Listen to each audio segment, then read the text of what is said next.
soldiers escaping from a forest fire, and rush into the town. The peoples watch them with amusement, as they run away in fear of their lives.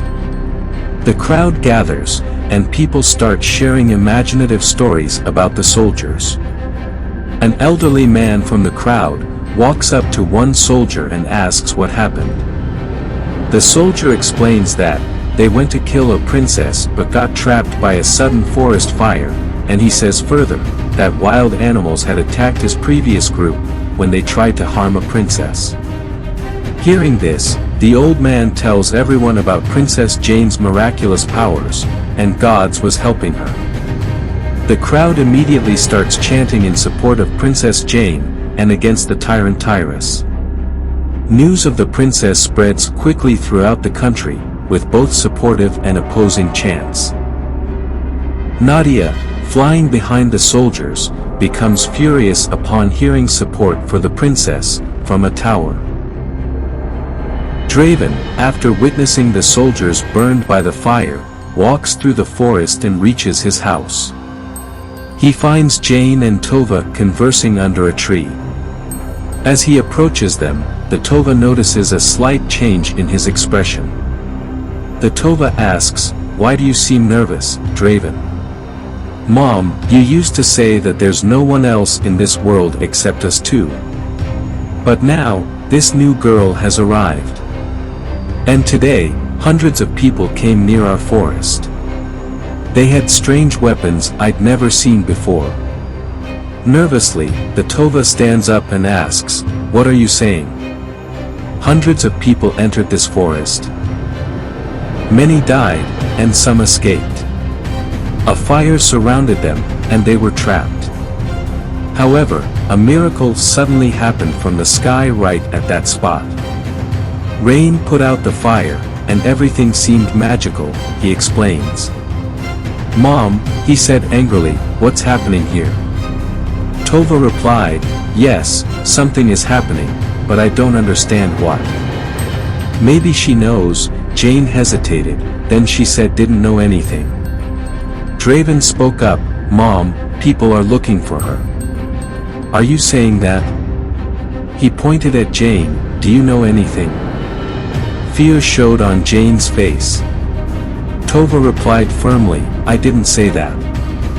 Something happened in the forest. Why are you blaming Jane?" "Be quiet, Draven." Then he was asked about the meaning of soldiers attacked by fire and magical rain put out the fire. "It means that there are greater forces in the world," Tova explained. Tova told him to go to the forest and bring water. Draven looked and headed towards the forest. Soldiers entered the fort in burnt clothes and gathered in the palace courtyard. They didn't care about the people and what they are thought of themselves. In the palace was Tyrus' palace. It was beautifully built. Lewis, Tyrus' wife, stood there looking like she awaited someone. She had a majestic presence, fitting her 35 years of age, but sadness was on her face. A warrior named Boris, dressed in burnt clothes, stood before her bowing. He was one among the soldiers who tried to capture the princess and proceeded to describe what happened next. "We found the princess location and got closer, but then we were surrounded by a forest fire. Many of us were burnt, and then miraculously, rain started around us. She asked if the princess had escaped. Yes, he said, we couldn't get close.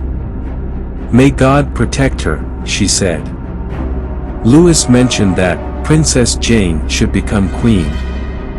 We must stop Tyrus becoming a king and avenge the king's death. With a warning, he told her, be quiet. Someone might overhear you. But Lewis insisted, I'm not scared anymore. I need Tyrus' life. He added, remember, you're Tyrus' wife. Don't forget how my husband was killed. The vengeful look on Lewis' face surprised the warrior.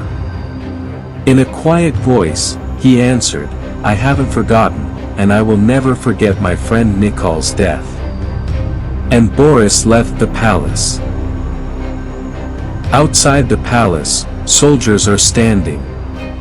Tyrus is standing in front of them with angry. The sub-commander Karis and the minister Hawak stands beside him. Tyrus asks the sub-commander Karis angrily, "Is Princess Jane was escaped this time too, is that true?" The sub-commander, sounding fearful, responds, "Yes." Tyrus says, "Terrible. Our entire army of this nation couldn't defeat a single girl." The sub-commander, fearfully, explains we couldn't do anything against the fire. First, there was fire. Followed by rain came to put out the fire. Tyrus asked what's going on. "I don't understand either." The sub-commander sadly replays. Tyrus continues, "I realize, Commander, there's a plot against me. Someone is scheming to prevent my ascent to the throne."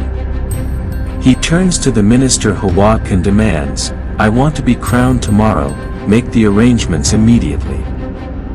"Your Highness, it hadn't even been a week since the former king's death." The minister responded. Tyrus dismisses that, saying I doesn't care about honors, only about becoming king. Tyrus roared, storming out of the room. Tyrus angrily poured wine from a bottle into a bowl and started drinking. Suddenly, a flying Nadia entered through the window. Tyrus gets furious, glared at her, throws the wine bowl at her. "Why have you come here?" "Leave," he barked, and the bowl shattered upon impact with the floor. Nadia asks, "Are you upset that they couldn't kill the princess?" Furious, Tyrus says, "You sent me to help kill the princess. Now 100 of my soldiers are dead. I informed you that I will withdraw the princess from the protective shield from the animals.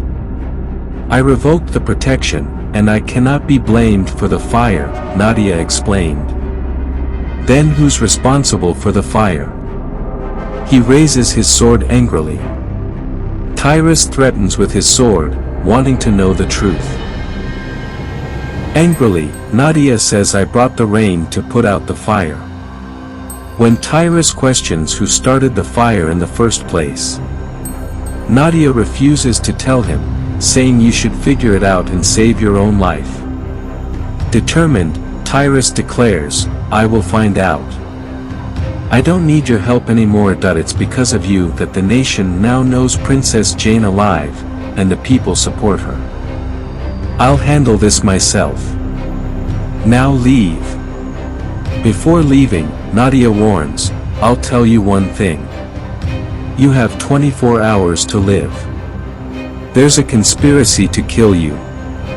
Tyrus demands to know who is behind the plot. Nadia replies, "Find that out if you can. Your survival is key to becoming king."